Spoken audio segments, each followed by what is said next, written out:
everybody. Thank you so much for joining me for Can We Talk About It, where we do talk about that elephant in the room. I just wanted to let you guys know I'm working so hard to get back on every Monday because I got so much to say. There's so much that I've seen that I want to share with you guys. Um, if you would like to donate to my show, you could go to www.paypal.me Donna Stinson. I would really appreciate your donations. They mean the world to me. Thank you to the folks that have been sending donations. It means a lot to me. Thank you so much. I want to give a shout out to Five Star Liquor Store on Hubble and Tireman. They're really good people. Hey Shorty, hey gang, how y'all doing? They have great produce. They have good food. They have good their milk is good, which I can't say that for a lot of liquor stores. They're very clean. They're very respectful. I mean, they're my brothers and they're my brothers from another mother. So hey, Shorty, hey you guys, how y'all doing?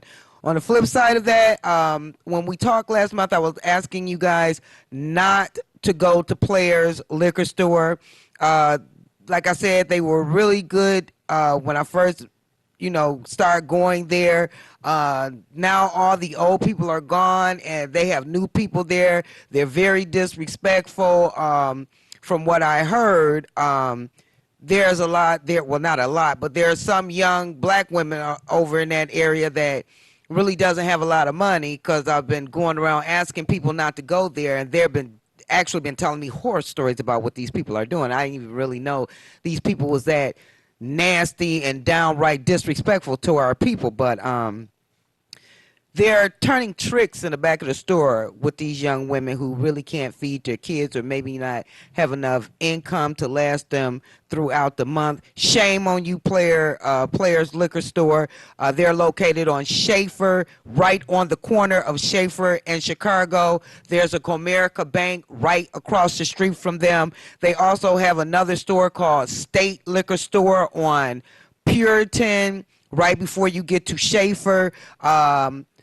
We are so ignorant, and I wish that we could just come together for once. We can walk the beat like a cop and protest this and protest that, but we can't protest what we eat, how people treat us, what we it's a shame. It's a shame that I have to even get down on my own people about this. Shame on y'all for even going there. Every time I go past there, I ride through the parking lot and let people know, shame on you for going here. Because they could be disrespecting your grandma. They could be disrespecting your mom. They definitely disrespect women. They definitely disrespect children. These are things that I've seen with my eyes. When you walk into these places and they're constantly, oh my God, they're constantly talking to you like you're a child, for one. Then they imitate you. They imitate you by, yeah, what's up, bro, this, that, and the other. How you doing, my man? You're not black, for one. And two, stop trying to emulate people like that, because in my eyes, it's very disrespectful. And it should be disrespectful to you. Now, there are people that's intelligence, that have intelligence, that walk into Players Liquor Store. But they treat everybody, and this is the truth, they treat people of color like they're stupid and ignorant and don't know what's going on in life. Now, I've seen, and this is the only way I can put it, is no disrespect to my white counter pieces, but I've seen poor white trash go in there and they treat them with the utmost respect. So how stupid are we?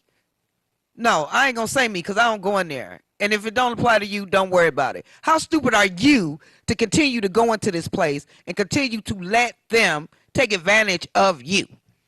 Just because they're talking nice to you, one day they're not going to talk nice to you. Then you're going to be upset and be like, yeah, she said. I'm telling you now, quit going there. We down for everybody and everyone but ourselves. And that is so shameful for us. So I need to get to something else. Now, we always talk about go to black-owned businesses, and I'm all for that. But we always talk about go to black-owned businesses, and we need to stick with our own kind. I don't believe that. I believe you go where the prices are good and people treat you with respect and they honor the things that you two talk about. Not only do they honor their word as a business person, they honor whatever contract that you have, be it verbally or written.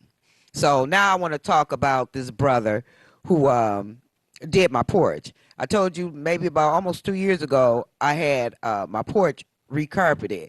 At the end of the segment, I'm going to show you the video. And it's just a shame how, we get these people that claim they're for us. And like I've said, just because a person is your color don't mean they're for you. So the gentleman that's about to come up on the screen right now, he is supposedly a black owner of a business. He does carpentry work. Uh, his name is David Young. And I asked him to do my porch. And it's a shame how even our own black people will try and take advantage of us. Now, when he first started, I went to go get the materials. As a matter of fact, he went with me. So as when we went to go get the materials and everything, and he went, to work on the porch and this, that, and the other. So when he got ready to leave, now I had bought a knife cutter and it was red. He stole it. I'm like, where are you going with my tools? Oh no, I bought this. He's a lie. You're a lie, David Young. You did not buy it. I let that go and let him continue to do the porch, which that should have been a red flag.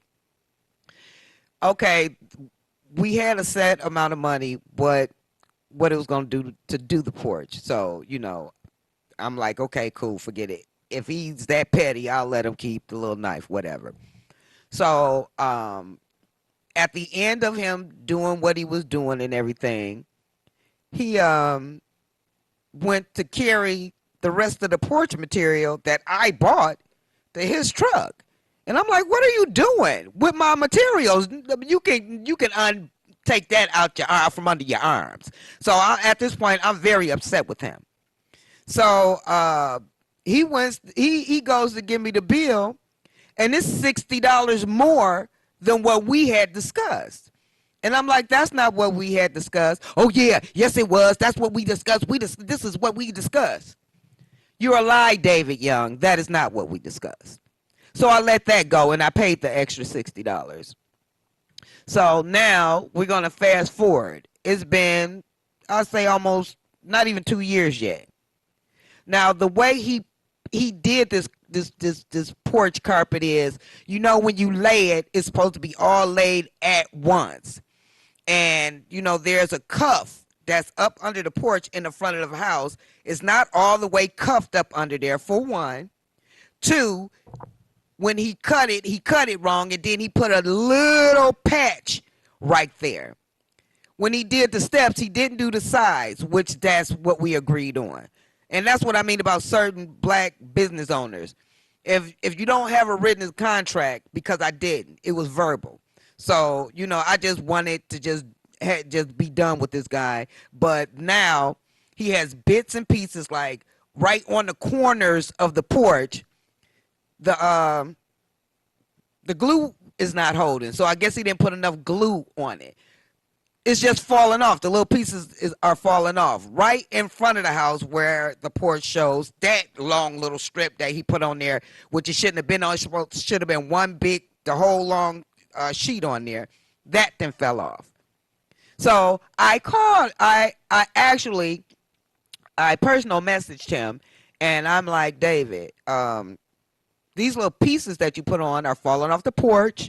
Are you going to come and correct this? Are you going to fix this?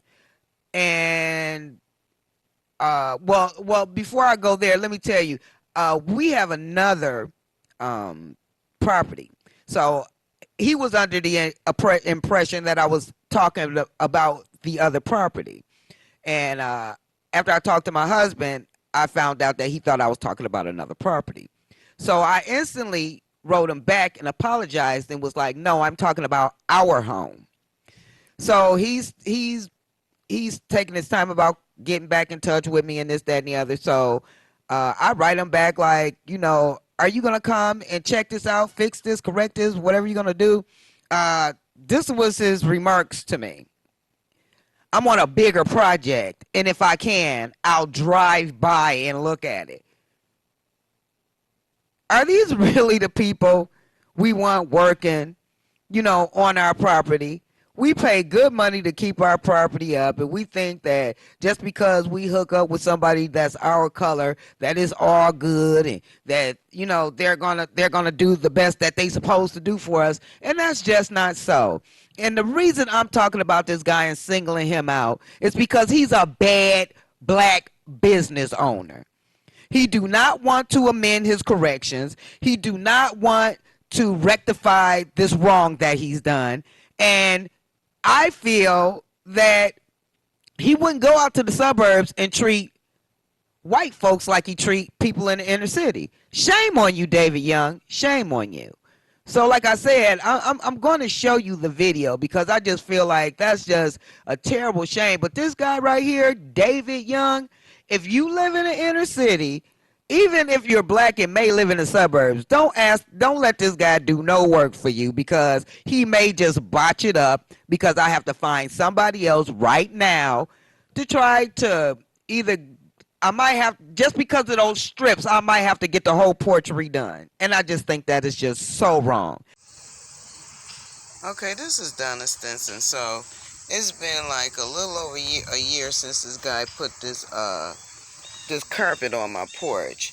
Now, as you can see, the carpet then fell apart, which you're really not supposed to put pieces on there, but you can see that the carpet has fell apart. The carpet is coming apart because he didn't, you see how loose it is.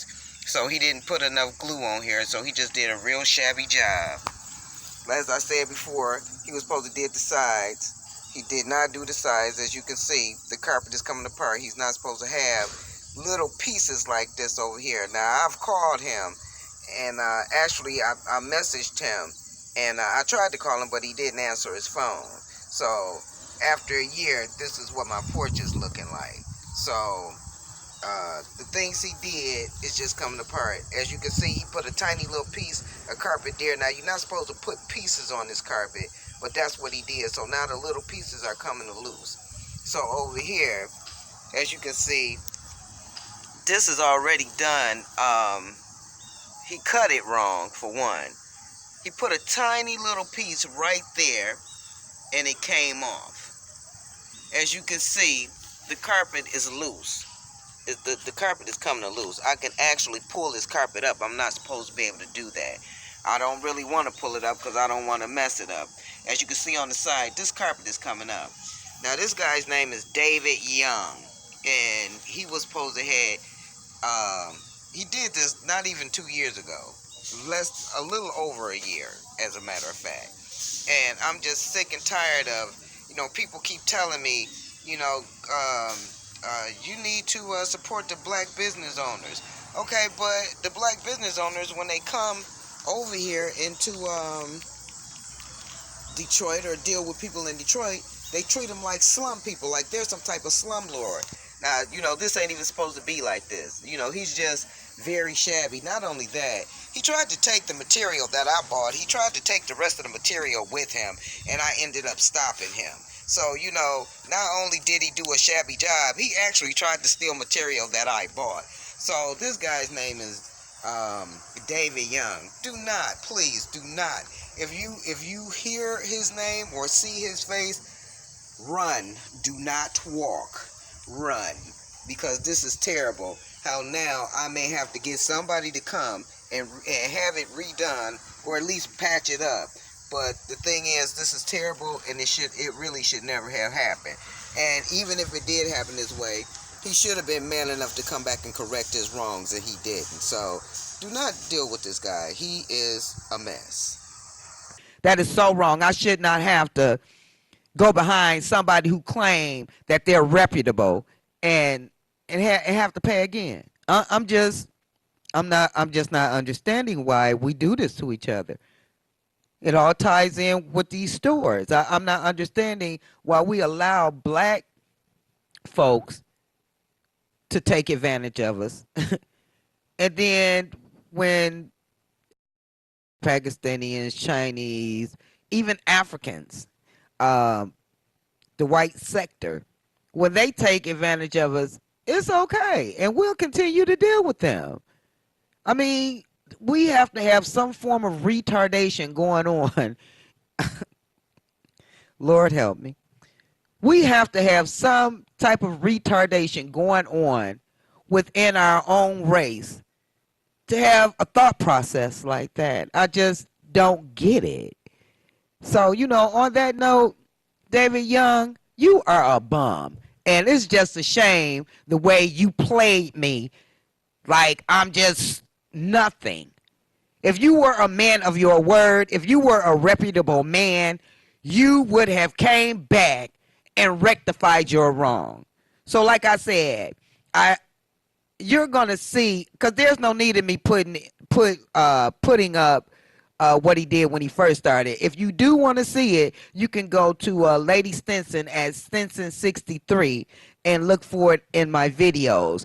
Because when it very first got done, I put it on there and I didn't like it the first time. Now that bits and pieces are falling off, I just feel like I just feel offended. I'm offended that I even had him do it. So, boo to you, David Young. So, I want to get to something else that happened um, last week or a week before last, maybe 5 or 6 days ago, something to that effect. Um, 2 or 3 weeks ago, on Let It Rip weekend, um, they had some people on there, and they were talking about dogs.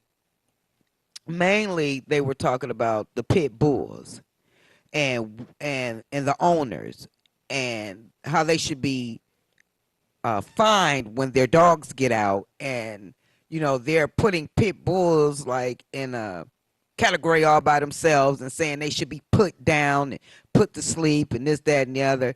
How about somebody put you to sleep? What about that? They've been trying to do black folks like that for the longest, but now they're going to take a dog, and this dog, just like anybody, can't help that he's a pit bull, she's a pit bull, or whatever. And you want to make them extinct because certain people don't know how to handle them and treat them like weapons. That's you know what's wrong with you folks? Why are you doing this to these dogs? They didn't ask to be here like a lot of us didn't ask to be here. So stupid you for feeling that way. So let me get back to the 5, 6 days ago. I hear this womp womp. You know how the cruisers, how the police had these different sounds on their car. So I'm back doing tax classes again, and I'm doing very well. And hopefully, when I get finished, I can do your taxes. So I go out there, and the lady down the street has a white pit bull. It's mixed with something else, but you can clearly see it's a pit bull. The weekend prior to that, the dog was chasing some young men, and they jumped on top of my vehicle, and I was upset with them. But I can understand, hey, you just gonna have to bless me out because I'm not getting bit. And young men, I could understand why you did what you did. But the police were trying to corner this dog, which they did. They cornered the dog. I guess uh, the guy who did get out, I believe he was a rookie because the driver never got out. He was basically telling the passenger of the police car, that police officer, to go out there and get the dog. So they have the dog. They have the dog trapped on its porch. They pull up on these people's grass. At that time, nobody was there. They pull up on these people's grass. They corner the dog in. They got the dog lead stick with the leash around it where they can pull the dog in. Now, mind you, I feel so bad that I was not my My video ran out and I wasn't able to get what I needed to get. That's why I don't have a tape of that. They remind me of the Keystone Cops, ladies and gentlemen. Oh my goodness. The Detroit police are like the clowns at the Universal Circus or Barnum and Bailey Circus. Oh my goodness. So um, the guy is scared. He's very scared to get with the dog. Now, mind you, the dog can't go nowhere. Plus, the other police officer opened up the driver's side door so the police officer, so the dog can't go anywhere. They're too scared. They're chicken crap. They're just too scared to get the dog. So what do? They get into the car and drive away, and the dog is still a menace to the block. Actually, they were driving down the street, so I guess they were patrolling the street. They told everybody to get into their homes, and they were going to take care of this. Did they take care of it? No. Did they take care of it in the long run?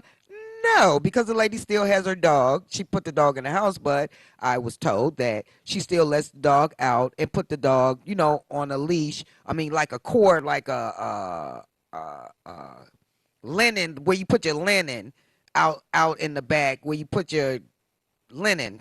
I can't remember what kind of cord it is, but it's not a cord. It's not supposed to be used for a dog. The dog really should be on a chain. So I heard that they still got the dog back out like that. After the police left, I was so upset to where I called 911 and let them know that the police was here and they were supposed to take this dog and they didn't take the dog. And what are you going to do about this? And why isn't animal control out here? The young lady told me, animal control, there's not enough people, I guess, on animal control to where they can be everywhere. They can't really be too many places. Even on Let It Rip weekend, they were saying that they're very understaffed when it comes to animal control. So I guess sometimes they use the police officers to do that. Lord help me. So the lady asked me, do you want to speak to our sergeant? Hello, Sergeant Nixon. I said, yes, I do. This woman gets on the phone. Sergeant Nixon. I say, I'm calling about a couple of your officers that was over here and they didn't complete a job. Now, I'm paraphrasing now. They didn't complete the job of getting this dog, and the dog is a menace to the block, to the community, and what are you guys going to do? So she was asking me, what color is the dog? And I wanted to say, what you mean? Didn't they call it in? Should you already know this? But I didn't. I said the dog is white. I'm trying to tell them the dog got a collar on it. I'm trying to tell her, the dog is, well, that's neither here nor there. So then she said, well, what street is this? So I tell her, oh, I have grandchildren on that block. So I told her that's neither here nor there. So what I want to say to Sergeant Nixon is, when you found out what street it was and that your grandchildren was on that street, why did it make it more of an emergency than it would for someone else's children and you are there to serve and protect? I really didn't get that. And I don't know if you hung up on me or I don't know if the call dropped or whatever, but if you hung up on me, shame on you. Ladies and gentlemen, Sergeant Nixon, I don't know if she's at the Grand River police station, the Plymouth over here by Warwick. I don't know where she was, but what I do know is her attitude was rank. And if it wasn't for the fact that because of the street that I gave her, and she was saying her grandchildren was on that street, she wouldn't have did nothing. As a matter of fact, they never did nothing. So in her eyes, her grandkids don't mean crap to her either. So bully for you, Sergeant Nixon. So now what I want to ask the police department is, why hasn't anybody went out here and ticketed this woman? Because this dog has been running rampant all over this street all summer. I'm quite sure that calls was made on this dog way before the police happened to drive by and see the dog. Or maybe somebody did call, and that's why they were there. So what are you going to do about this woman with this dangerous animal? And like I said, the animal can't help what the animal is. It's up to the owners to make sure that these animals are well kept, well fed, and in a secure location where they won't hurt or harm anybody. This animal was out around the time the children come home from school. This animal is out on Saturday mornings and Saturday afternoons when people are mowing their lawns and whatever. So why isn't this woman getting a ticket? Why hasn't anybody came back over there to find out if she has secured this dog, which I found out today she hasn't. She took the same wire, clothing wire, whatever type of wire you hang your clothes up, and got the dog back out there. Now, when they found out, she came home, and one of the neighbors told her the police been trying to get your dog, yada, yada, yada. She kept the dog in the house, from what I'm hearing. She kept the dog in the house for maybe a couple of days, and now it's back to the same old thing. Sister, I'm talking to the sister on my block. You're not the only person live there. I love you with all my heart. And please, if something happens to some of these children on this block and you get sued, what are you going to do? And I'll go even further than that. Because the police department hasn't done anything, they didn't bring nobody back out to get the dog, to seize the dog when they could. I was watching them. They could have gotten this dog. They were too scared to get this dog. Now, these are two white officers, and I always talk about how they have these white officers in these black neighborhoods. If they were in the suburbs, they would have got that dog. They would have gotten that dog, but this is how I see white police officers when it comes, and this is just my opinion, how I see white police officers when they come into communities in Detroit. Oh, well, that's on them. Whoever get bit, well, they need to take care of their dog. Well, we ain't got time for this. If anything happens to anybody on my block, the Detroit Police Department is responsible for that dog biting someone because they had the chance to take that dog and they did not. And then I know this was a sister I was talking to. Her mentality is, when I'm telling her about the community, that's neither here nor there. Okay, the fact that your grandchildren live on that block, lady, is neither here nor there. The money that we spend to pay for our property taxes pays your salary. If it wasn't for that, you would be down at the FIA with the rest of the poor folks trying to get something to eat. So don't tell me that's here nor there. The thing is, what are you going to do about it? That's what I want to know.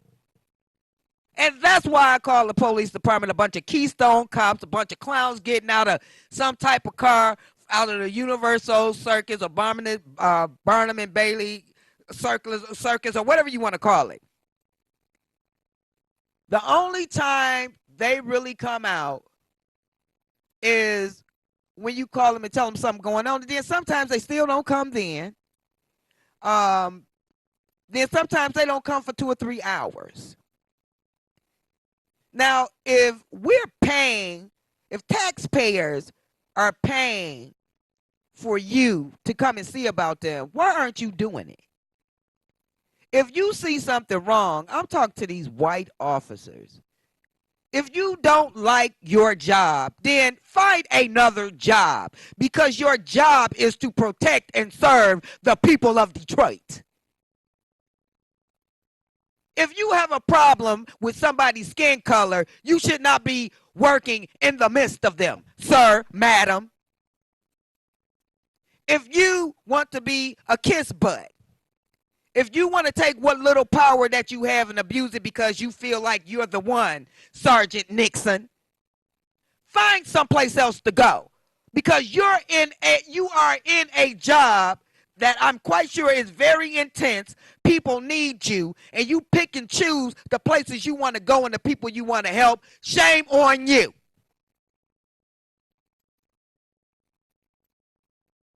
Now I'm telling you people, every time I see injustice done, you know I'm gonna bring it to you. You know I'm gonna give it to them straight. So I love you guys.